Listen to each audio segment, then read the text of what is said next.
ದೇವರ ಮಕ್ಕಳಾಗುವಂತೆ ನಿಮ್ಮ ಆತ್ಮಗಳನ್ನು ವಾಕ್ಯದಲ್ಲಿ ಬಲಪಡಿಸುವ ಅನುದಿನದ ಧ್ಯಾನ ಡಿಸೆಂಬರ್ 8.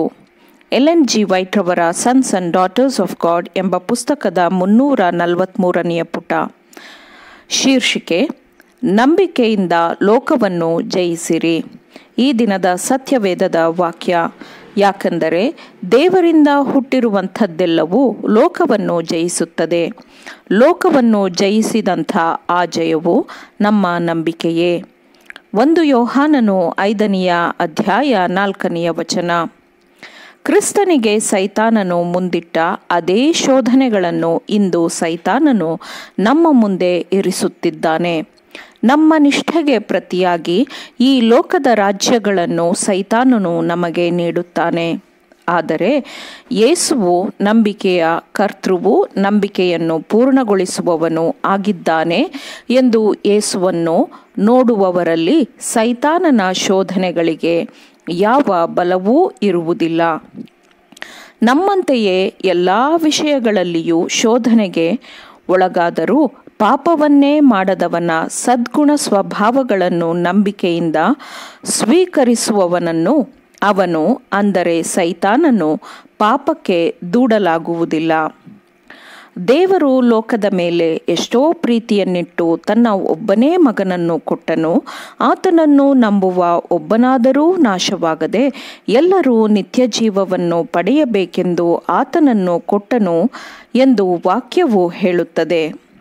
ತನ್ನ ಪಾಪದ ಬಗ್ಗೆ ಪಶ್ಚಾತ್ತಾಪ ಪಡುವ ಮತ್ತು ದೇವರ ಮಗನ ಜೀವದ ಉಡುಗೊರೆಯನ್ನು ಸ್ವೀಕರಿಸುವವನು ಸೋತು ಹೋಗಲು ಸಾಧ್ಯವಿಲ್ಲ. ದೈವ ಸ್ವಭಾವವನ್ನು ನಂಬಿಕೆಯಿಂದ ದೃಢವಾಗಿ ಹಿಡಿಯುವವನು ದೇವರ ಮಗನಾಗುತ್ತಾನೆ. ಅವನು ಪ್ರಾರ್ಥಿಸುತ್ತಾನೆ, ಅವನು ನಂಬುತ್ತಾನೆ. ಅವನು ಶೋಧನೆ ಮತ್ತು ಕಷ್ಟಗಳಿಗೆ ಒಳಗಾದಾಗ ಕ್ರಿಸ್ತನು ನಮಗೆ ಯಾವ ಬಲವನ್ನು ಕೊಡಬೇಕೆಂದು ಮರಣ ಹೊಂದಿದನೋ ಆ ಬಲವನ್ನು ಅವನು ತನ್ನ ಭರವಸೆ ಎಂದು ಹೇಳಿಕೊಂಡು ಆತನ ಕೃಪೆಯಿಂದ ಶೋಧನೆ ಕಷ್ಟಗಳನ್ನು ಜಯಿಸುತ್ತಾನೆ. ಇದನ್ನು ಪ್ರತಿಯೊಬ್ಬ ಪಾಪಿಯೂ ಅರ್ಥ ಮಾಡಿಕೊಳ್ಳಬೇಕು. ಅವನು ತನ್ನ ಪಾಪಗಳಿಗೆ ಪಶ್ಚಾತ್ತಾಪ ಪಡಬೇಕು. ಅವನು ಕ್ರಿಸ್ತನ ಬಲವನ್ನು ನಂಬಬೇಕು ಮತ್ತು ಪಾಪದಿಂದ ಬಿಡುಗಡೆಗೊಳಿಸಿ ರಕ್ಷಿಸುವವನ ಬಲವನ್ನು ಅವನು ಸ್ವೀಕರಿಸಬೇಕು. ಕ್ರೈಸ್ತಿಯನು ತನ್ನ ಪಾಪದ ಅಭ್ಯಾಸಗಳನ್ನು ಉಳಿಸಿಕೊಳ್ಳಬಾರದು ಮತ್ತು ತನ್ನ ಗುಣಸ್ವಭಾವದ ನ್ಯೂನ್ಯತೆಗಳನ್ನು ಪ್ರೀತಿಸಬಾರದು, ಪೋಷಿಸಬಾರದು. ಆದರೆ ಅವನು ದೇವರ ಹೋಲಿಕೆಯ ಪ್ರಕಾರ ತನ್ನ ಮನಸ್ಸಿನಲ್ಲಿ, ಆತ್ಮದಲ್ಲಿ ನವೀಕರಿಸಲ್ಪಡಬೇಕು. ನಿಮ್ಮ ದೋಷಗಳ ಸ್ವರೂಪವು ಏನೇ ಆಗಿರಲಿ, ದೇವರಾತ್ಮವು ಅವುಗಳನ್ನು ಗ್ರಹಿಸಲು ನಿಮಗೆ ಸಾಮರ್ಥ್ಯವನ್ನು ಕೊಡುತ್ತಾನೆ ಮತ್ತು ಅವುಗಳನ್ನು ಜಯಿಸುವಂತೆ ಕೃಪೆಯನ್ನು ದಯಪಾಲಿಸಲಾಗುತ್ತದೆ. ಯೇಸು ಕ್ರಿಸ್ತನ ರಕ್ತದ ಅರ್ಹತೆಯ ಮೂಲಕ ಮಾತ್ರ ನೀವು ಜಯಶಾಲಿಗಳಾಗಬಹುದು. ಹೌದು, ಜಯಶಾಲಿಗಳಿಗಿಂತಲೂ ನೀವು ಹೆಚ್ಚಿನವರಾಗಿರಬಹುದು. ಸತ್ಯವನ್ನು ಆತ್ಮದಲ್ಲಿ ಒಪ್ಪಿಕೊಳ್ಳಬೇಕು ಮತ್ತು ಅದು ಗುಣಸ್ವಭಾವದ ಪರಿಶುದ್ಧತೆಗೆ ಕೆಲಸ ಮಾಡುತ್ತದೆ.